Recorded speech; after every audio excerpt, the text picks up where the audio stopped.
Wines present Suspense.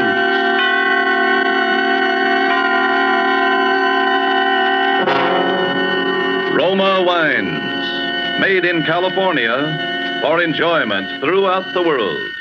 Salud. Your health, senor. Roma Wines toast the world. The wine for your table is Roma Wine, made in California for enjoyment throughout the world. The Roma Wine Company of Fresno, California, welcomes you again to this weekly half hour of Suspense. Tonight from Hollywood, Roma Wines bring you a star, Mr. Herbert Marshall. Mr. Marshall is with us to play in Nicholas Blake's powerful story of vengeance and retribution, The Beast Must Die. But before we raise the curtain on tonight's tale of suspense, here is a message from Roma Wines. In Havana, Cuba, one gathering place of fashionable people is the charming Pan American Club. A dinner party is in progress, and the Cuban host has risen to return a compliment which has just been paid him by a guest from the United States. Lifting his glass, he says, "Thank you, my friend. Thank you also for telling us about the perfect climate and soil of California, from which we import these supremely delightful Roma wines. Now we can understand how such perfection is possible, such magnificent quality as we enjoy in Roma wines. You will agree it is a tremendous tribute when other countries find Roma wines so superior they import them as rare and expensive delicacies. Such international esteem can only mean that Roma wines are truly magnificent in quality. But remember, you here in the United States can enjoy these distinguished wines at almost unbelievably low cost. For you pay no high import duties, no expensive shipping costs. You enjoy the unique combination which makes Roma wines so superlatively fine, the combination of California's perfect soil and climate, and age-old wine-making skill, plus Roma's modern quality controls, for only pennies a glass. Discover the delightful flavor and goodness which have made Roma wines America's largest-selling wines. Ask for R-O-M-A, Roma Wines, made in California for enjoyment throughout the world. And now, with The Beast Must Die, and with the performance of Herbert Marshall as Felix Lane, who wrote a diary of death, we again hope to keep you in suspense.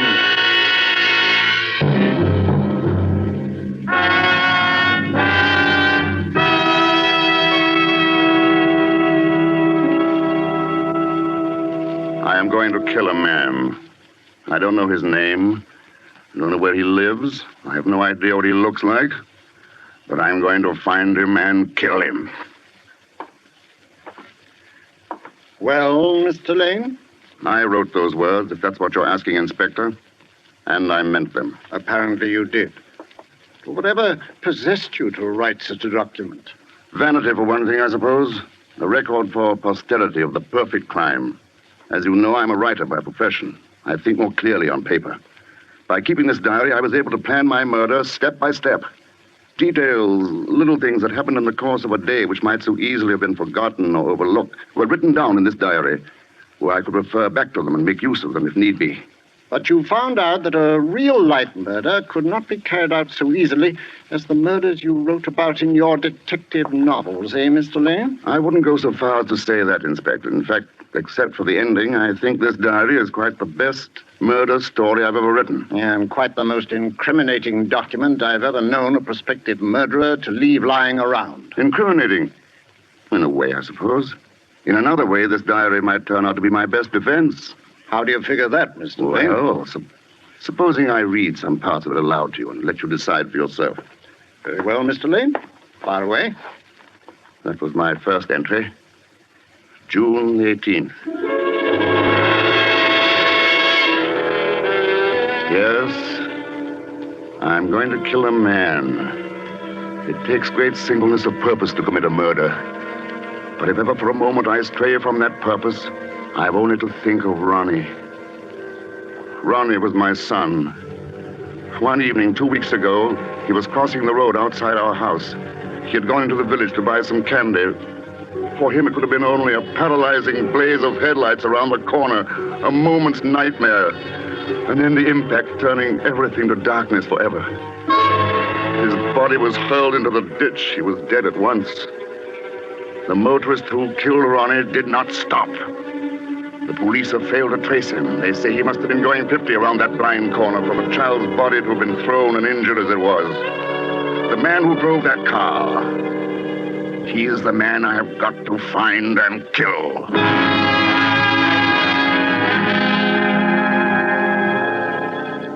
June 25th. I found my first clue today. My mind was on Ronnie. I was driving toward a neighboring town. The hills around were green. The boxwood hedges, still damp from last night's rain, translucent like giant chunks of emerald. Suddenly, the front wheels of my car hit into a great puddle. A sheet of water splashed up over the front of the windshield and drenched me from the side. I pulled up at the far side of the water splash. I got out, cursing myself for my preoccupation, and began mopping away at the windshield. A man leaning over a farm gate addressed me. Whoa. Looks like you got a proper shower bath, mister. Yes. Been pestering the county for months to repair that hole. People always driving into it, splashing themselves all over. Funniest thing of all, though, was about a fortnight ago when a chap tried to use it to get a free car wash. Oh, really? Yeah. It was my wife's birthday, to be exact. About 8 o'clock, we was on our way to Cheltenham to see the picture show. Just coming out of the gate, this chap driving one of those low-slung sports jobs hits the water splash. You don't say. Ah. And then the fella says something to the girl he's driving with. What do you suppose they do? They back up and run through the splash again. And then again. They did it 4 times. 8 o'clock. Your wife's birthday, it wouldn't be June 3rd, would it? All right, yeah. But how'd you know? Oh, well, you see, a friend of mine was celebrating that night. He was driving toward... Severn Bridge. That's where this fella and his lady friend were going. I remember his lady friend says, George, ask the man whether you turn to the right or to the left at the next fork. George, yes, that's right. That's my pal's name. And, Severn Bridge, yes. Yes. The way he drives ought to have brought him here by just around 8 o'clock. He didn't have a crumpled right front fender, did he? Oh, that he did. And that bloke was your friend. He sure is a proper nut. Well, peculiar, at least. Yes. Yes, he is peculiar. Driving through that water splash all over again and again. 4 times he does it. He wasn't laughing either. Didn't seem like a joke somehow. Looks like he's trying to get a free car wash. Funny way I'd say to get the mud off. Yes, yes. Maybe it was tar, though, huh? Yes. Or blood.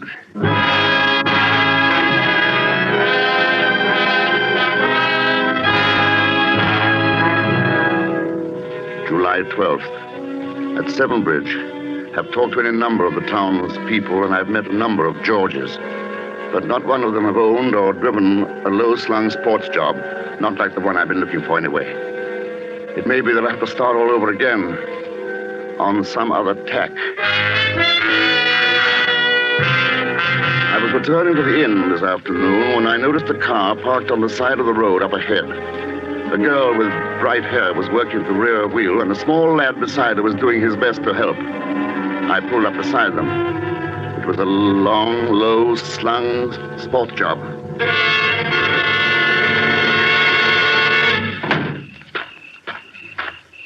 I say, can I help? Well, what do you think, Phil? Oh, yes, sir. Yes, if you would lend a hand. I'm afraid we're not quite heavy enough to weight the jack handle down for another Now, turn. here, fella, let me have a go at it. I say, the paint doesn't seem quite to match on the right front fender. The fender?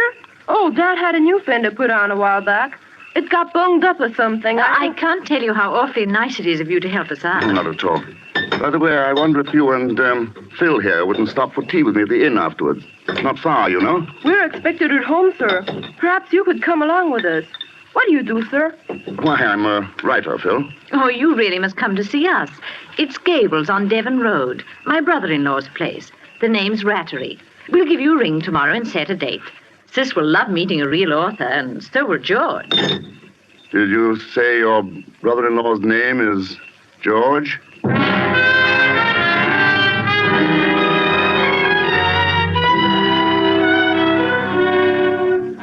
July 16th. I've met him. I've spent an evening talking to him. George.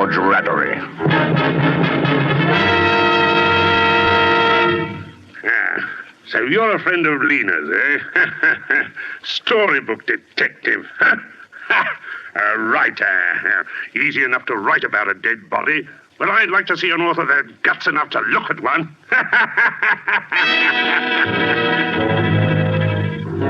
I had been more than a little afraid that George might turn out to be a sympathetic character. That need not concern me any longer. I shall have no compunction at all about putting his light out.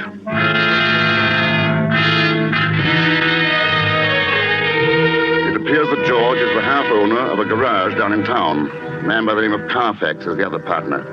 A garage. That would explain how the damaged fender got itself fixed without the police knowing. Oh, how can a beast like George have a fine young son like Phil?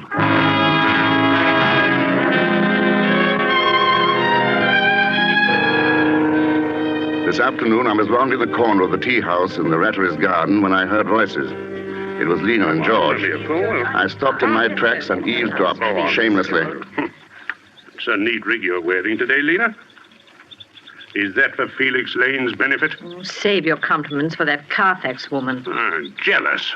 Don't make me laugh. But someday you're going to find out that business partner of yours isn't as mild as he looks. I wonder what he'd say if he knew that his wife was... Shut up, will you? And since when did you get so high and mighty? It wasn't so long ago that you yourself were glad enough to... If you ever open your mouth about any of that, I swear I'll kill you. Talking big now, aren't we, Miss Snow White? Just try something and you'll find out. Remember, there are quite a few people who might like to know about that poor kid you ran down last June. If it weren't for Violet and Phil, I'd... Stop that kind of talk. You hear? Just remember you were with me that night. Huh?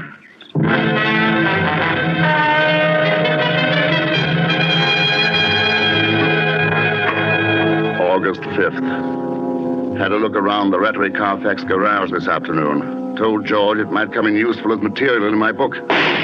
All at once I heard a shot, and there stood George blazing away over the plot in back with a rifle.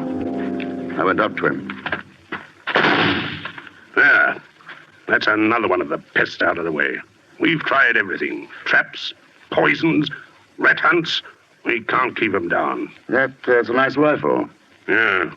Gave it to Phil when he came back from school in Switzerland. Much too good for him. Here, I'd like to have a go at him. I raised the rifle and sighted. George's back was to me. By shifting a few inches to the right, the bullet should enter the base of the brain. Who could prove that George hadn't suddenly stepped in my way? My finger tightened on the trigger. I say, George, I can't find that new tin of rat poison. Phil was spreading some out in the dump yesterday. I wonder where he put it. Oh, hello there, Lane. Hello, Carfax. Hey, watch out where you're pointing that gun.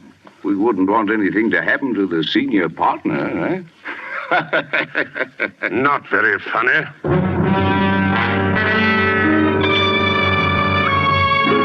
I am now a guest in the house of the man I am going to kill.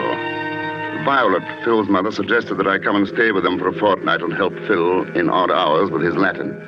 George, much to my surprise, joined in heartily with the idea. I wonder why. I must watch him very closely because of what happened last night. We were having coffee in the drawing room after dinner when the conversation took a most extraordinary turn.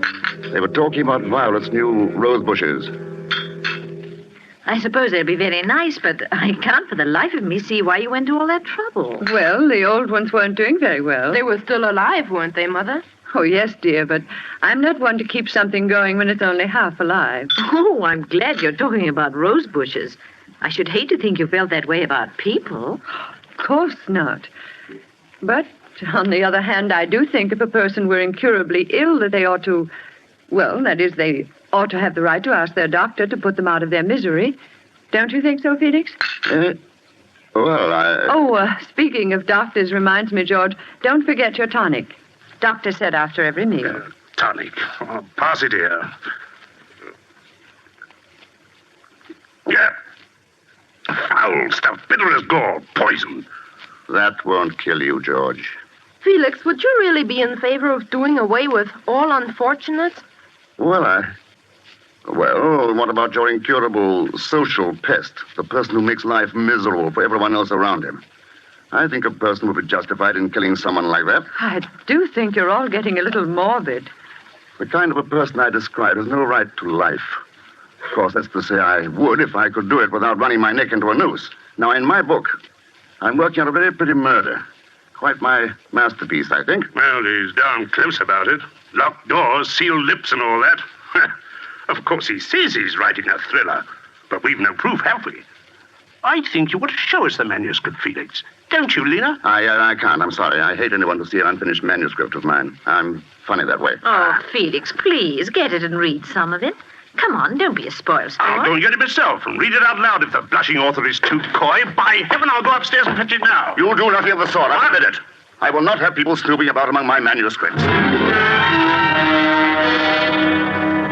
That was close. After all, there is no book but this diary. I must keep it well hidden in my room.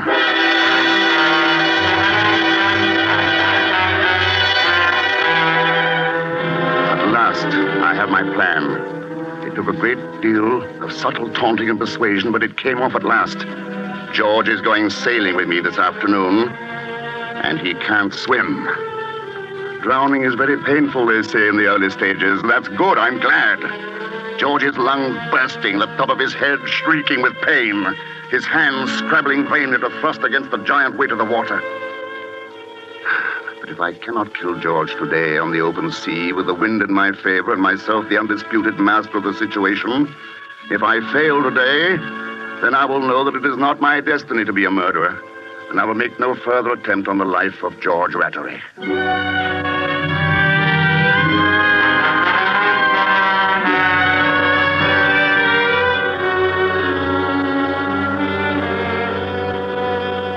And that, Inspector Blunt, is the last entry in my diary.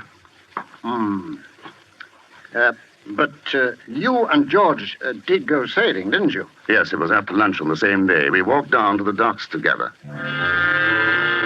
George, as you can imagine, was rather clumsy about a boat, but it was only a few minutes after he clambered aboard that we were out in the main water, sailing free. George had his feet braced against the centerboard case and his hands gripped the gunwale. A squall was coming up.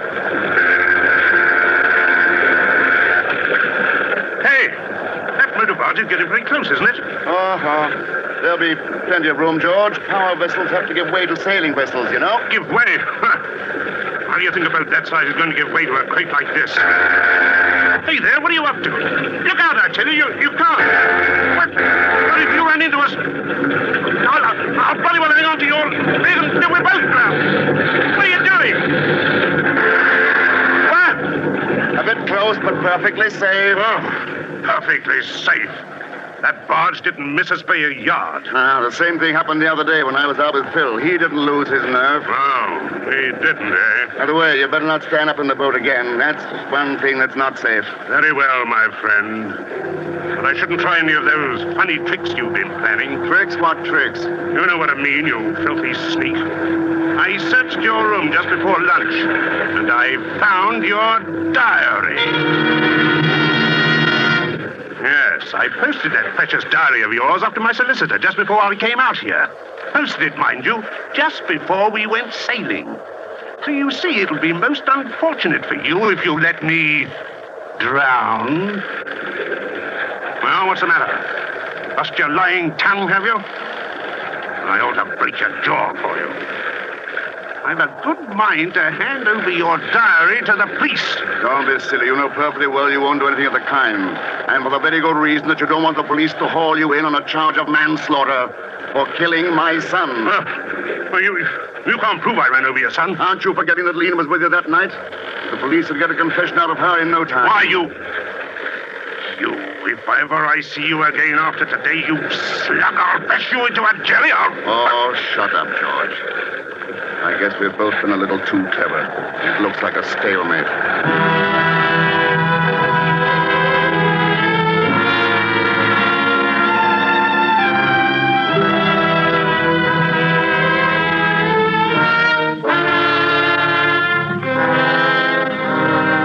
I docked the boat and George stormed off the minute we landed. I came straight here to the inn. Yes, I know. Perhaps it's just as well I didn't succeed.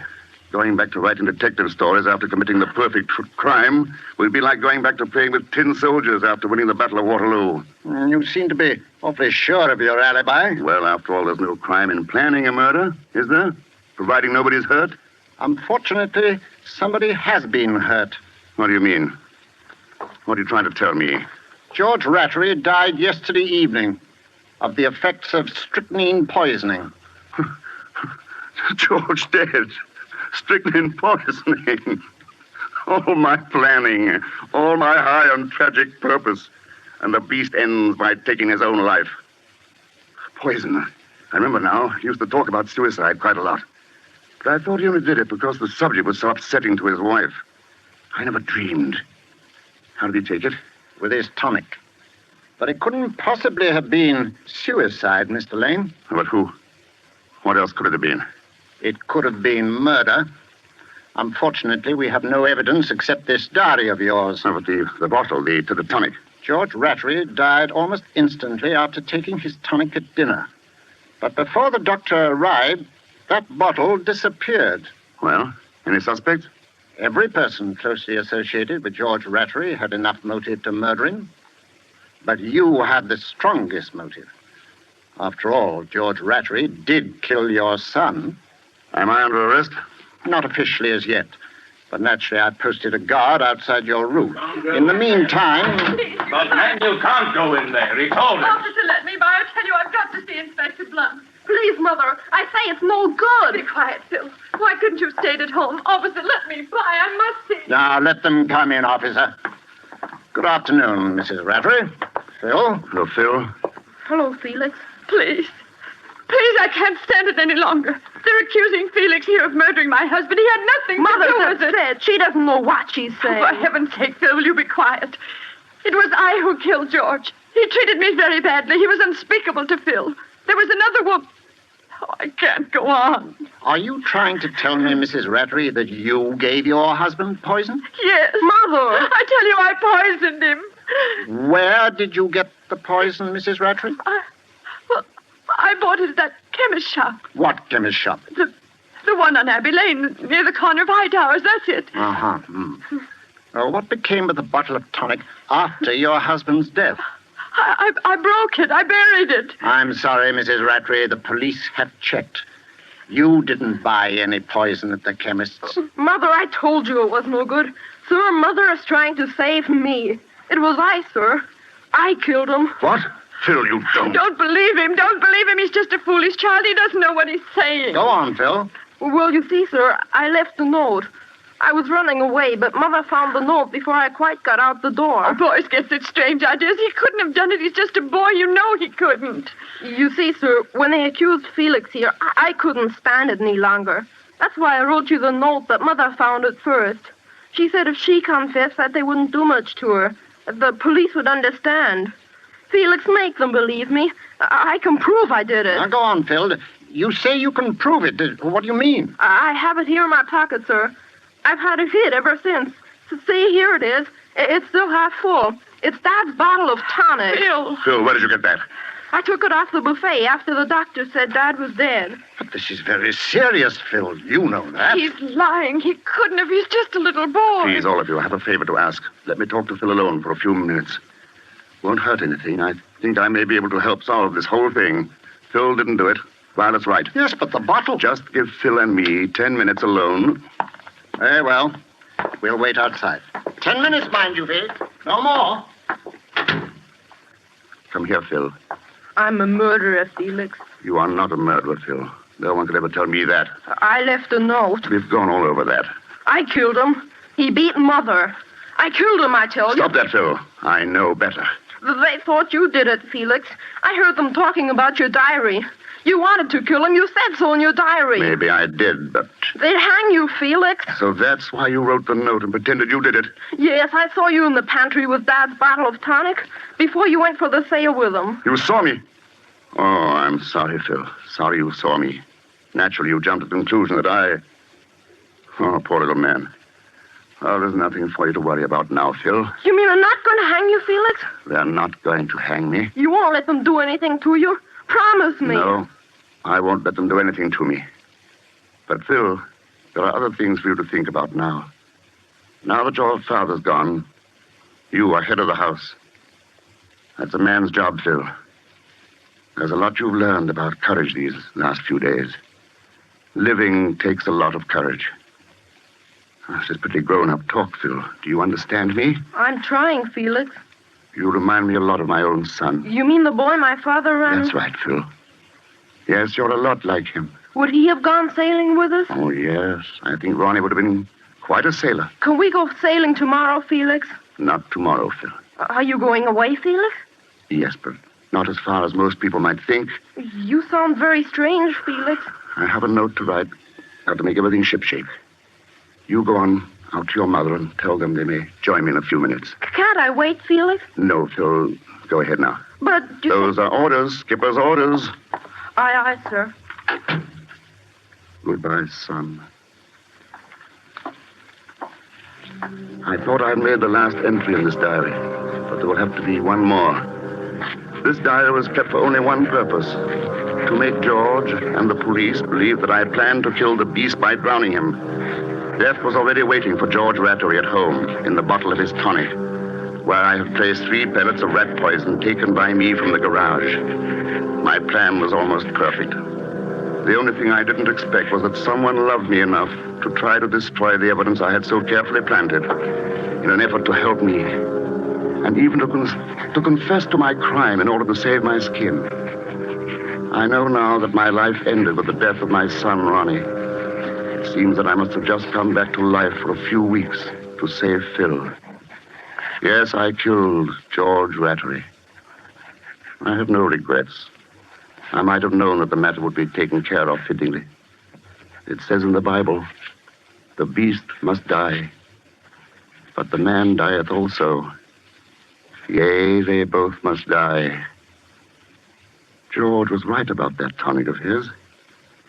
It is very bitter.